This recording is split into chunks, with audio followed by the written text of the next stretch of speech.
അത് ചിലപ്പോൾ അവർക്ക് ചിലപ്പോൾ ഇൻട്രസ്റ്റ് ഉണ്ടാവില്ലായിരിക്കാം. ഫീൽഡ് ഔട്ട് ഒന്നും ഒരിക്കലും പറയാൻ പറ്റില്ല.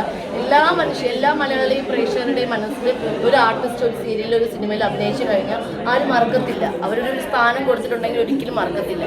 ഫീൽഡ് ഔട്ട് എന്ന് പറയുന്നത് ചിലപ്പോൾ ഇപ്പോൾ മാരേജ് കഴിഞ്ഞിട്ടോ അല്ലെങ്കിൽ ഇപ്പോൾ എന്തെങ്കിലും അസുഖമായി ബന്ധപ്പെട്ടുണ്ടെങ്കിൽ ചിലപ്പോൾ മാറി നിൽക്കുന്നതായിരിക്കാം. അതൊരിക്കലും ഫീൽഡ് ഔട്ട് എന്ന് പറയുന്നത് പുറത്തുള്ളവരായിരിക്കാം. അങ്ങനെ പറയരുതേ. അതിലൂടെ കാണാറുണ്ട്. അതിലൂടെ ഞാൻ കൊച്ചിയിൽ പോയപ്പോൾ 2 തവണ കണ്ടു. ഇപ്പൊ മറ്റന്നാൾ അക്ബറിന്റെ മാരേജ്. അപ്പം അങ്ങനെ എല്ലാരും പോകുന്നു. താങ്ക് യു മോളു.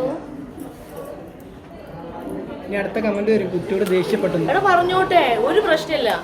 ആരും എന്ത് പറഞ്ഞാലും എനിക്ക് ഒരു പ്രശ്നമില്ല. നമ്മളിതുകൊണ്ടല്ല, ഇത് കാണാനും കേൾക്കാനും തുടങ്ങിയിട്ട് വർഷങ്ങളായി. അതുകൊണ്ട് പിന്നെ മാറ്റങ്ങളില്ല. എനിക്ക് പറയാനുള്ള ഇനി വരും തലമുറകൾ ദൈവം ഇത് കണ്ടു പഠിക്കുന്നതേ എനിക്ക് പറയാനുള്ളൂ. കുട്ടികളാണെങ്കിൽ പോലും ചെറിയ മക്കളാണ്, ഇരിക്കുന്ന മക്കളൊക്കെ വലുതായി വരുമ്പോൾ ഇതൊന്നും കണ്ടു പഠിക്കുന്ന ഏറ്റവും കാര്യം പറയാം. അവരൊക്കെയാണ് ഇനി ഈ തലമുറ കൊണ്ടുപോകേണ്ടത്. അപ്പോൾ നല്ലൊരു ജനറേഷൻ കൊണ്ടുവരട്ടെ എന്നാണ് ഞാൻ ദൈവത്തിനോട് പ്രാർത്ഥിക്കുന്നത്. നമ്മുടെ കാലം കഴിഞ്ഞാലും നല്ലൊരു ജനറേഷൻ കൊണ്ടുവരട്ടെ എന്ന്. അവരൊക്കെയാണ് ഇനി നമ്മുടെ സമൂഹം നമ്മളെ മൊത്തത്തിൽ നന്നായിട്ട് നയിച്ചു കൊണ്ടുപോകേണ്ടത് അവരാണ്. ഓട്ടെ, എന്തിനാണ് നമ്മളെ വെറുതെ ഇല്ലാണ്ടാക്കുന്നത്?